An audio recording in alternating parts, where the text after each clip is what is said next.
In the following episodes, Woo-joo finally begins to understand the depth of his feelings for Mary. In his loneliest moments, it's her tears and the little teddy she gave him that bring him comfort and ease his grief. She's become the quiet warmth in all his darkest days.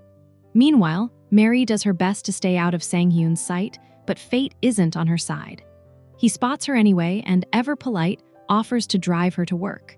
She hesitates, caught off guard, but manages a quick excuse before slipping away.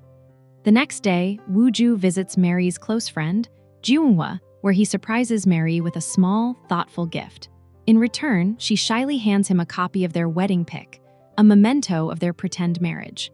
On his way to work, Woo-joo can't help but smile as he looks at it, warmth flickering across his face. At the office, a call from his grandmother interrupts his day. Not wanting to reveal anything in front of Hang-gu and Sang-hyun, Woo-joo feigns a stomachache to sneak out. But just as he's about to slip away, Hang-gu calls him back to introduce him to none other than Sang-hyun. Shock flashes across Sang-hyun's face at the unexpected encounter, and Woo-joo quickly covers up the situation, diverting his uncle's attention before his secret can unravel. Once the coast is clear, Woo-joo meets Mary again at the office. Pretending to discuss work, the two steal a few moments together, another crisis successfully dodged. That evening, Jin-kyung, determined to capture Woo-joo's heart, invites him out and even plays the piano in an attempt to charm him. But it isn't Woo-joo who's captivated. It's Sang-hyun, who finds himself unexpectedly drawn to her. Later, he meets Sung-woo to discuss the Myeongsundang meeting, though Sung-woo's excessive enthusiasm leaves him uneasy.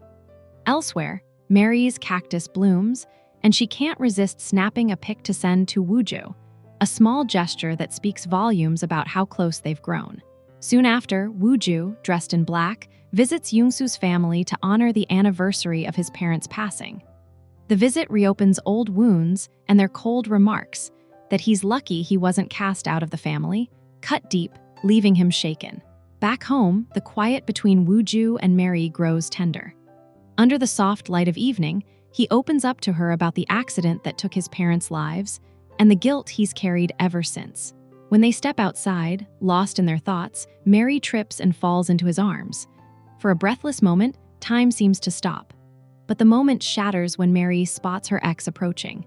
Thinking fast, she holds onto Woo-joo, pretending affection. Her ex's expression darkens as he watches them together.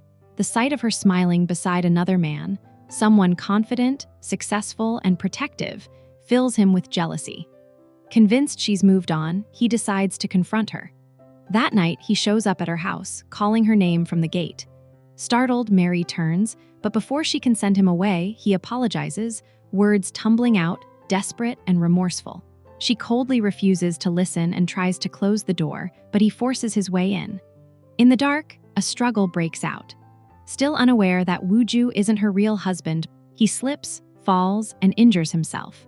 Panicked, Mary rushes him to the hospital, just as Woo-joo arrives and sees them together. Watching her anxiety for another man stirs something in him he can no longer hold back. Later, with quiet conviction, Woo-joo confesses his heart. "I don't like seeing you with someone else," he admits softly. "Does it bother you that I like you?" Mary freezes, his words hanging between them, tender and trembling, as her heart struggles to catch up to what she's just heard.